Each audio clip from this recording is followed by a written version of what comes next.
बुद्ध का ज्ञान। एक राजा के यहाँ बुद्ध का जन्म हुआ। पिता ने ज्योतिषियों को बुलाकर भविष्य पूछा। उन्होंने कहा, या तो यह सम्राट होगा और या तो यह साधु होगा। एक तरह से देखा जाए तो सच्चा सम्राट भीतर से साधु ही होता है। जब ज्योतिषियों की भविष्यवाणी राजा ने सुनी तो वे घबरा गए कि मेरा बेटा साधु हो जाए, ऐसा ठीक नहीं होगा। राजा ने पूछा, कोई उपाय बताएं, क्योंकि मैं चाहता हूं कि राजा का पुत्र राजा ही बने। ज्योतिषियों ने मैं कहा कि इसका लालन पालन व पूरा जीवन बड़ी सावधानी में बिताना होगा।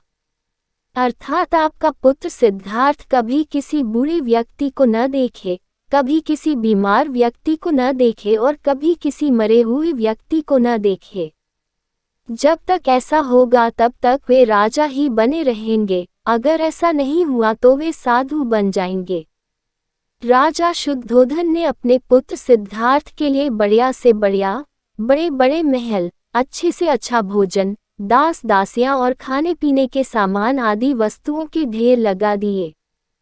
पिता ने पुत्र को सुख सुविधाओं में इतना उलझा दिया कि उसे बाहर का संसार याद ही नहीं आया।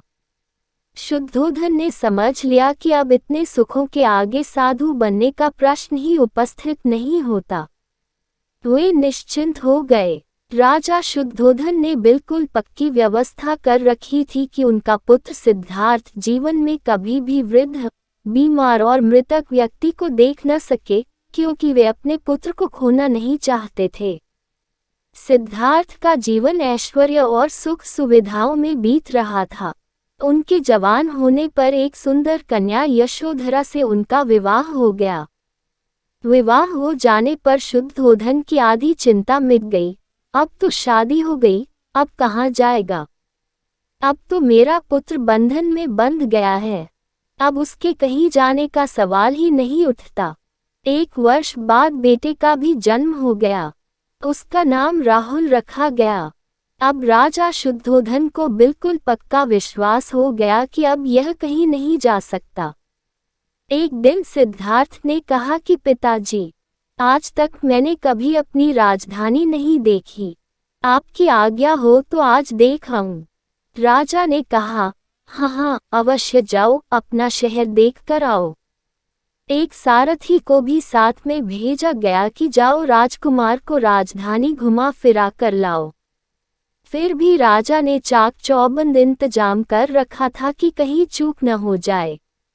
सिद्धार्थ के लिए राजधानी के प्रमुख मार्ग खूब सजाए गए थे, पर घूमते घूमते सिद्धार्थ ने थोड़ा उल्टा मार्ग ले लिया। वे उस मार्ग से गुजरने लगे जहां पर तैयारी नहीं थी और आज उनको बहुत आश्चर्य हुआ जब पहली बार उन्होंने एक बूढ़े आदमी को देखा, कमर झुकी हुई, पूरी चमड़ी में झुर्रियां पड़ी थीं। वह परेशानी और डक से बेहाल था। उसकी चाल बहुत धीमी थी। बूढ़े की झुकी हुई कमर को देखकर सिद्धार्थ को एक झटका लगा और सारथी से उन्होंने पूछा, क्या एक दिन मैं भी बूढ़ा हो जाऊंगा? सारथी ने कहा, हाँ राजकुमार, हर व्यक्ति के जीवन में 3 अवस्थाएं आती हैं, बचपन, जवानी और बुढ़ापा। एक दिन तुम भी बुढ़ापे की अवस्था में जाओगे। हे राजकुमार, यह संसार का नियम है।